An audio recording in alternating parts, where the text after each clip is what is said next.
known as the Louisville line for the city where they were built, Louisville, Kentucky. The L-Series trucks were produced by Ford in the Kentucky truck plant near Louisville, Kentucky.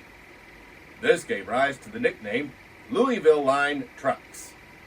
As part of a 1996 redesign, part of the model line officially took on the Louisville nameplate. Today, I've got a product review on a classic cab-over truck from the 1980s. It's the 1983 Ford CLT-9000 COE by Neo scale models in 64th scale. Also, I've got something special and free for you later on, so stay tuned.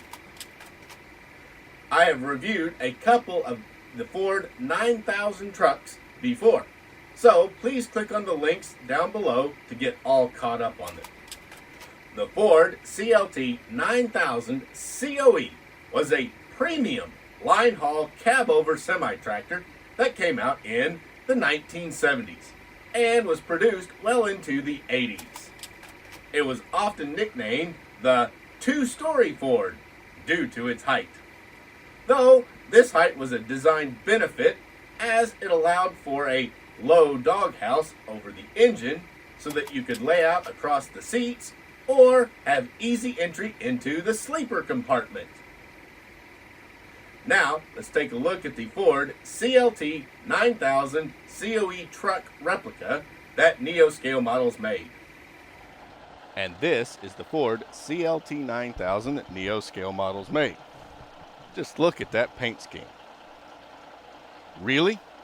This was an easy truck to find information on the trucking company that may have owned it. Wow, no name on the doors. Just couldn't have been easier. The CLT-9000 by Neo scale models apparently is an owner-operator. That is, the truck belongs to an individual and not a fleet truck line. Now let's go on and get him out of the box. They come in this same Neo box that they've all been in, and let's get him out and show him off. As you know, owner-operators are independent small companies. These guys are the real entrepreneurs of the trucking industry. The owner usually has a single truck and contracts his loads through direct contact with the shipper, or the owner-operator uses a broker to get loads. Either way, you have to admire the owner-operators for taking a chance that they will make enough money to buy and operate their own rigs. You may not know it, but that is a huge risk. Now, let's go back to the rock quarry and take a finishing look at the 1/64 scale Ford CLT-9000 COE that Neo made. And here it is, guys. It is in a dark metallic green base paint, frame, and cab. Then it has light green and white stripes on it. Really, really sharp paint scheme that Ford came out with. It has a little window here, which would also be a vent for the driver. Usually it was a driver's vent. They've got a window in it. The door lock and the grab bar are tampoed in silver. Has the CLT insignia there. Then it has a little cutout here for the fuel filler cap, which the real Fords had. There's a vent window that's there. Vacuum formed windows, which are super clear, but they are a softer plastic. Turn signal, and the mirror is resin. Also, the exhaust from the engine out to the muffler and the muffler is all in resin, and the tailpipes, which are flat cut at the top, are a piece of stainless tubing stuck into the resin while it dries. It gives you a really, really nice hollow exhaust stack right there. On the roof, it has the individual bullet style roof lights and two air horns. They're all individual parts put on, and then they did a little orange paint for the amber lenses and then silver on the rest. Also, nice representation of the roof structure that's in the cab. You can see it has quarter fenders. They're painted aluminum instead of chrome plated, so they're not real polished, but they're more accurate to the real life. Fifth wheel here. It tilts a little, and it has a kingpin hole for DCP, first gear, and top shelf trailers. Rear mud flap bracket here is just mounted on the end of the frame. The frame is die cast, the cab is resin. But don't let that bother you. Resin gives you a very, very nice finish. Actually, a lot of the details are much finer in it. The only thing is it doesn't have a tilting cab, but it doesn't bother me. I'm not going to set it on my layout with a cab tilted anyway. It has a really, really nice grill here and here, which, see this slot across them? That's actually where the real cab would tilt. This lower piece was fixed, and this one would tilt with it. It has the blue oval style Ford emblem above the grill, and it has these two other grill pieces and photo etched windshield wipers. Be super careful with those because they're easy to flick off the truck because they're just mounted on a little teeny tiny point, and they're a pain to put back on. Interior of the cab, there's a bunk in the back. This is the big long double bunk version. There's a passenger and a driver's seat, a dashboard, and then the steering wheel is black. The rest of the interior is tan. There's actually also door panels on the panels on the inside, which is really, really cool. The front windshield, as I said, is vacuum formed, and then they tampoed black all the way around the windows, including the center bar, so it looks like the standard two-piece window. They put orange paint on the front of both of the marker lights.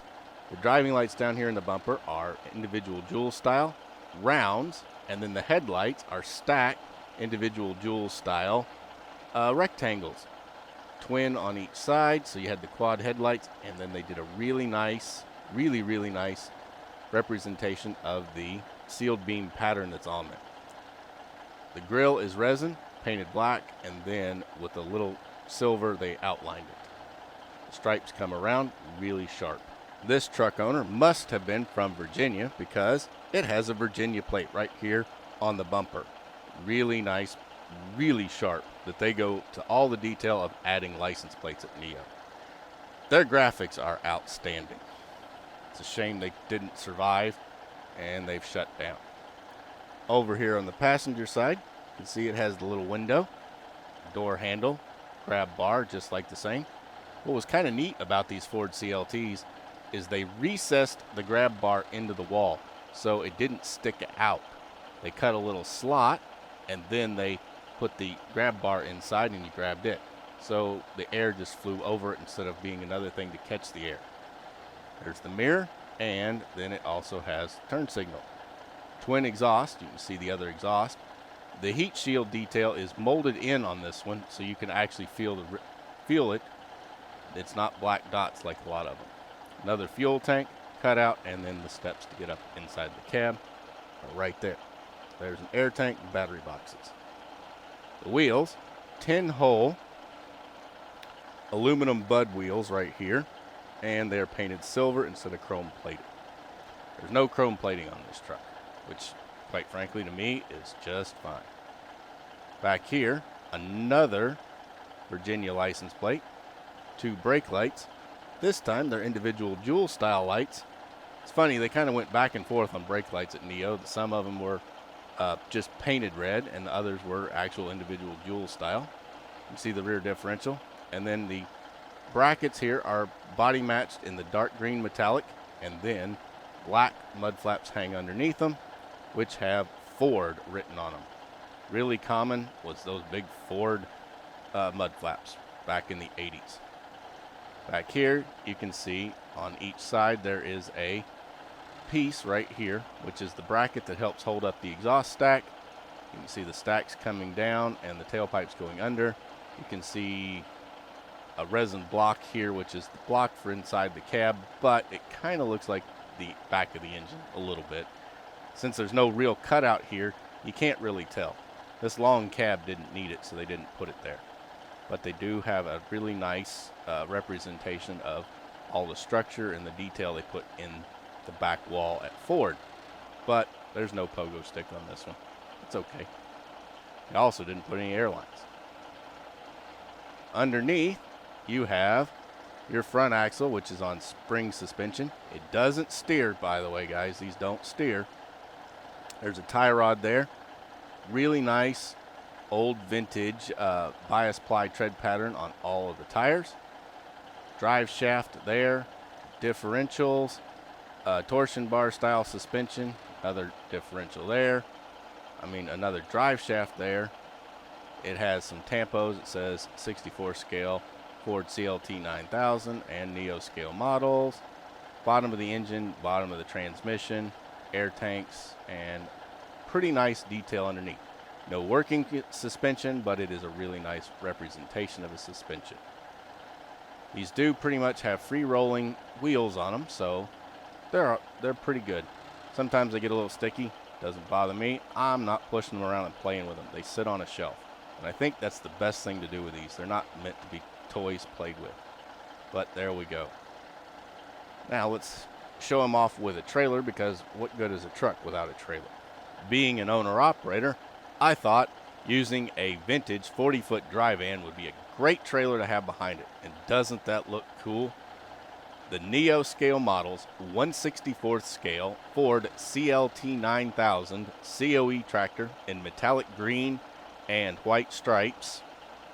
The big double bunk version, pulling a Diecast Promotions 64th scale vintage dry van. Owner-operators are the backbone of the trucking industry. The major fleet carriers like to think that they run the show, but the truth is that they don't want to admit that they can't handle all of the freight and need the independents to bail them out when they are short on trucks to carry their loads. If you want a very demanding and stressful job, look into being an owner-operator trucker. It's not just a job, it's a way of life. Now, to ride in style, get yourself a classic cab to drive, like the Ford CLT-9000. Guys, I know I haven't talked much lately about my free checklist, so today I've got a great one. It's the complete checklist of every 1/64 scale Neo scale models truck. They made us the largest variety of vintage semi-trucks, and this checklist will let you know which ones you need to find. Grab it with the link down below. Thanks for watching. I'm Logan, the 64th Gear Jammer Skeele, and I'd so appreciate it if you would smash that like button, share this video, and subscribe to my channel, Toy Talk.